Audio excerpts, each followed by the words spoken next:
팔아먹잖아요. 비근한 예로 최근에 이제 여러분 그 한진중공업 김진숙 씨 이야기 아세요? 85K. 예, 거기 한진중공업이 그렇잖아요. 영도에 있는 한진중공업 조선소를 거기다 문 닫게 만들고 거기에다가 이제 그게 땅값이 비싸거든요. 바닷가고 그래서 부동산으로만 엄청나게 비싼 땅인데 거기를 부동산으로 개발해가지고 그 시세 차익을 하려고 조선소 폐수하려고 필리핀에다가 뭐 2조 얼마를 들여서 수비기에다가 조선소를 지어서 그렇게 하면서 지금 영도 조선소를 지금 문닫게 만들려고 하고 있는 거거든요. 그 필리핀에 있는 수빅 조선소에 수많은 노동자들이 벌써 산재로 죽어가가지고 필리핀 내에서도 반인권적인, 반노동적인 그 사업장으로 유명하답니다. 그래서 거기서도 계속 집회 시위가 일어나고 있는데 여하튼 이 무역의 문제는 어느 나라 입장에서는 도저히 있는 나라들과 공정한 거래를 할 수가 없는 거예요. 그래서 철날부터 공정하지 않기 때문에 이 무역을 공정하게 해야 된다. 그래서 우리가 지금 사실은 제가 용어에서 좀 전에도 사회자님들 이야기했었는데 착한 무역이라는 용어가 실은 맞는 용어가 아닙니다. 정당한 무역 또는 공정한 무역 이건 맞지만 착하다는 표현 자체가 어폐가 있는 거예요. 왜냐하면 원래 줘야 될 돈을 주고 사는 건데 이건 당연한 건데 이게 착하다고 포장이 되어 있는 거예요. 그러니까 그 전에 것들이 워낙 착하지 않기 때문에 워낙 나빴기 때문에 착하다는 표현을 써서 이렇게 하지만 원래는 착하다는 표현으로 이것을 이제 미화시키고 이런 뜻이 아니라 원래 줘야 될 돈을 주고 있는 거예요. 공정무역을 통해서는. 착한 무역이라는 표현은 사실 잘 안 맞는 표현이라고 그럽니다. 그래서 무역이 1980년부터 90년 사이에 세계 무역량이 3배가 넘게 성장한 데 비해서 가난한 나라들 차지하는 비율은 오히려 절반가까이 줄어서 0.4%에 머물고 있는 수준이고요. 그래서 이 무역의 문제가 공정무역을 하는 데 있어서 처음부터 불평등하게 시작하기 때문에 공정하게 무역을 해야 된다. 그래야 어려운 나라들, 빈곤한 나라들이 자립적으로 할 수 있고 좀 더 나은 삶을 영위할 수 있다. 이런 것들이 공정무역의 키워드입니다. 공정무역은 그럼 어떤 원칙을 가지고 있느냐?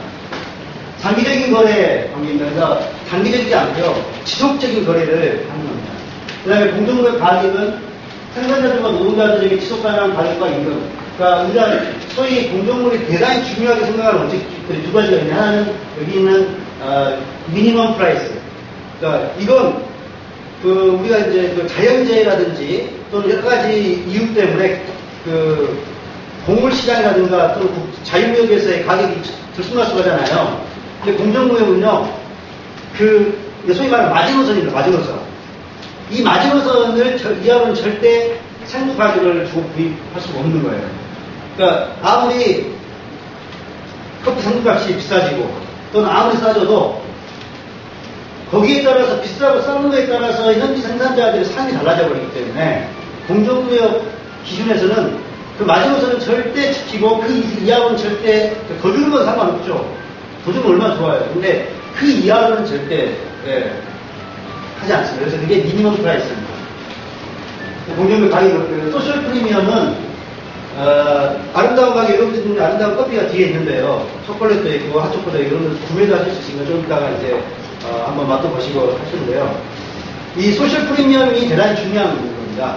왜냐하면 아름다운 커피 저기 12,000원짜리 여러분이 사시면 아마 거기에 약 5%, 3%에서 5% 정도가 그분들 생산자들에게 실질적으로 돌아가는 돈이고요. 그게 판매 금액이죠. 근데 공정무역이 아닌 자유무역 하에서는 거의 0.5%밖에 안 되는 원가. 그러니까 예를 들어서 12,000원이면 120원, 60원 정도밖에 안 되는 돈이 그보다 돌아가거든요. 근데 이 공정무역 커피들은 그보다 몇 배를 더 주는 거죠. 그 다음에 판매하는 금액이 10%예요. 그러니까 12,000원이면 1,200원을 소셜 프리미엄이라는 이름으로 그 지역사회를 개발하는, 그러니까 생산자들을 지원하고 생산 지역을 개발하기 위한 그런 프로그램 비용으로 지원을 합니다.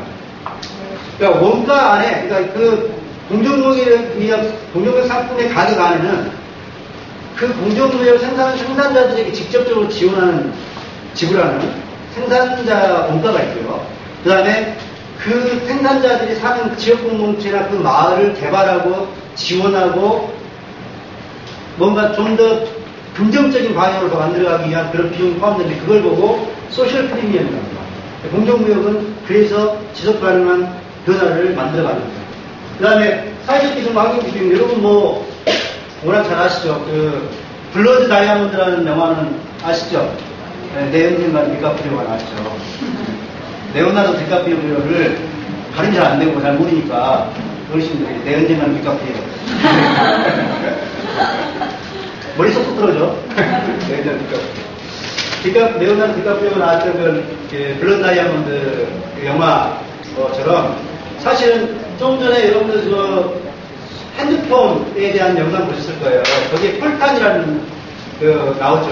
이게 콩고 공화국에서만 나오는 유일하게 전 세계에서 유일하게 콩고에서만 나오는 핸드폰 들어가는 그 대단히 중요한 핵심 원료입니다. 폴탄에서 추출하는 게 있는데 여하튼 반군은 그거 가지고 무기를 사서 총을 쏘고 그 반군을 제압하기 위해서 다이아몬드 채굴권을 가지고 있는 정부군은 다이아몬드 채굴권을 팔아서 무기를 사서 총을 쏘고 그렇게 해서 300만 명이 죽었습니다. 콩고 내전을 통해서. 그래서 블러드 다이아몬드. 지금 이런 그 사회적 기준이라는 게 그런 거. 그다음에 또 뭡니까? 이 아동 노동. 그래서 우리가 코코아를 주로 생산하는 서남 아프리카 쪽에 있는 그런 나라들의 대부분의 코코아 농장의 노동자들이 아동들이라는 거 아시죠? 그다음에 파키스탄 한때 나이키 축구화 이런 거 해가지고 아이들 독성 본드를 통해서 축구공 하면서 이들이 시력을 다 상실해버리고 이런 것들 많이 드셨죠. 그런 어떤 아동 노동, 그 다음에 여성에 대한 비인간적인 또 정말 그 사회 기준에서 통용할 수 없는 그런 어떤 기준들을 철저하게 지키고 있는 게 공정무역입니다. 그래서 아동노동 금지입니다. 아동노동 금지, 그 다음에 적정한 노동시간 보장, 이런 어떤 조건들이 이행이 돼야지만 공정무역 상품으로, 원료로 거래가 되는 겁니다. 그런 조건을 지키지 않으면 절대 거래를 할 수 없는 겁니다. 그 다음에 환경적 기준은, 여러분들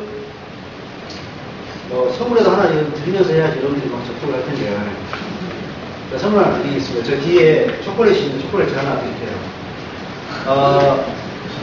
세계에서 재배되는 농작물 중에 농약 사용량이 가장 많은 작물은 무엇일까요? 네. 틀렸습니다. 네. 카카오. 공좀 더 해주십시오. 네. 커피. 네. 아니. 네. 쌀. 농약 많이 하던가요? 신뢰가 없네요. 쌀이다, 신뢰가. 네. 밀. 밀은 그렇게까지 많이. 힌트 주세요. 힌트! 여러분들 입고 있는 이 옷과 같은 있습니다. 면화. 모카. 이게 두 분이 거의 비슷한 시간에 면 하니까 여기서 면화, 목화 이렇게 나오셨기 때문에 일단 면을 먼저 이야기하셨고 목화, 면화를 이야기하셨기 때문에 두 분에게 제가 초콜릿 하나씩 선물로 드리겠습니다. 면화가 목화죠. 우리 그게 세계에서 생산되는 작물 중에 농약 사용량이 가장 많습니다. 그 다음에 두 번째가 뭡니까? 두 번째가 담배. 그럼 세 번째가 아마 커피이지 않을까. 네, 그렇습니다. 그래서 이 농약을 대단히 많이 사용합니다. 그리고 말 나왔습니다. 저는 이제 바나나를 안 먹습니다. 잘. 거의 안 먹습니다.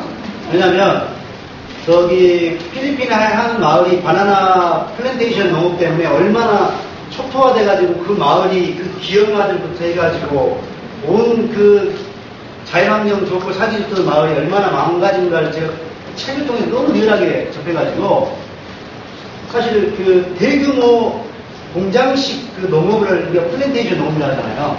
네. 커피에도 두 종류가 있잖아요. 보통 여러 종류 중에 대표적인 게 아라비카하고 로부스타 종이 있는데 아라비카는 해발 한 1500m 이상 되는 데서 자라거든요. 롭스타는 이제 일반 평지에서 많이 자라요. 그래서 롭스타 같은 경우는 굉장히 값싼 커피입니다. 그건 그 대량 생산이 가능하기 때문에. 예. 근데 바나나, 파인애플, 그 다음에 우리가 코코넛, 아니 뭔가 팜류 만드는 팜, 그런 거 다 프렌드인 줄 알았는데, 바나나가 정말 농약을 많이 하거든요. 막 비행기로 이렇게 넓으니까 농약을 뿌리는데, 거기에 그 필리핀 마을 사람들은 그 바나나 잎으로 그냥 농약을 이렇게 가리는 정도. 다른 어떤 그 보호할 수 있는 게 없이. 그러다 보니 그 마을은 암 환자가 너무 많아져가지고요. 기형 아이들, 그러니까 마을이 완전히 초토화되고 마을이 그냥 공중분해져 버렸습니다. 그래서 저는 바나나 잘 안 먹습니다.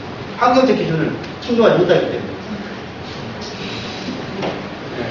누가 공짜로 주면은 네, 하나씩. A상. 네, A상.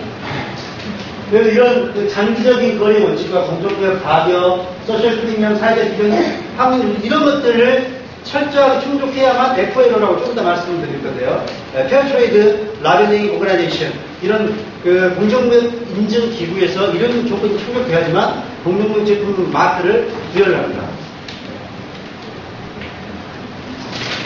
그럼 공정구역 상황이 바뀔 수 있는가? 뭐 간단한 내용으로 실질적으로 금전적인 혜택이 들어가죠. 그러니까 우리가 자유구역 시장에서 승관된 없이 뭐 판매가의 0.5%에서 1%하면 굉장히 많은 겁니다. 실제로 0.1% 안 되는 데도 많습니다.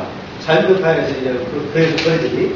근데 공정구역에서는 판매가에 실제 아까 말씀드렸던 미니멈 프라이스에다가 소셜 프리미엄까지 더하면 약 15%에서 20% 정도의 그 금전적인 혜택이 들어가는 거죠. 예를 들어서 이런 뭐 만원짜리 커피 한 봉 주면 자연의 커피는 뭐 아주 많아봐야 100원, 아주 많아봐야 아름다운 커피 같은 경우는 2,150원 뭐 이 정도 수준의 금액들이 생산자와 생산자 지역에 돌아가는 거죠. 그 외에 이제 한 것이 어떤 여러분 혹시 그 히말라야 커피로드라는 다큐 보셨어요? EBS에서 했는데 어마어마하게 유명한 다큐였는데 뭐가 있습니까? 네. 여러분 정말 어마어마하게 EBS 안 보시는 분이에요. 그 다큐 굉장히 좋은 작품으로 지난해 이제 했는데요. 그 다음에 그 책도 나왔습니다. 히말라야 커피로드라고 아름다운 가게 그 아름다운 커피를 생산하는 네팔 불리 지역 그 생산자 조합 그분들을 쭉 했던 건데요. 여기 보면 그렇게 나옵니다. 커피 묘목을 그러니까 그 소셜 프리미엄 그 금액 가지고 커피 묘목을 사다 드려요. 보통 네팔 같은 경우에 그 불리 지역 같은 경우는 한 가정에 보통 커피 나무가 2그루에서 3그루, 많으면 5그루. 그 정도를 가지고 이제 그걸로 먹고 사는 거거든요. 근데 이 커피 묘목이 없어요. 그래서 커피 묘목을 사다가 나눠주죠.